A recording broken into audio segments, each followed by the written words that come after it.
বগুড়া শিবগঞ্জে জমিজমা সংক্রান্ত বিরোধের জেরে আপন চাচাতো ভাইদের ছুরিকাঘাতে দুই ভাই নিহত হয়েছেন। সকালে শিবগঞ্জ উপজেলার লক্ষ্মীপুর এলাকায় এ ঘটনা ঘটে। নিহতরা হলেন ইয়াসিন আলী ও সুমন মোল্লা। এ ঘটনায় একজনকে আটক করেছে পুলিশ। স্থানীয়রা জানান, পৈতৃক জমিতে বাড়ি নির্মাণকে কেন্দ্র করে রেজাউল ইসলামের সাথে তার ভাইদের দীর্ঘদিনের বিরোধ ছিল। এরই জেরে সকালে রেজাউল ও তার দুই ছেলে ধারালো অস্ত্র দিয়ে ভাতিজাদের ওপর হামলা চালায়।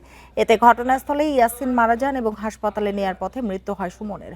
গুরুতর আহত হৃদয়কে বগুড়া শহীদ জিয়াউর রহমান মেডিকেল কলেজ হাসপাতালে ভর্তি করা হয়েছে। পুলিশ জানায়, ঘটনার পর অভিযুক্ত রেজাউলের ছোট ছেলে রাহাতকে আটক করা হয়েছে।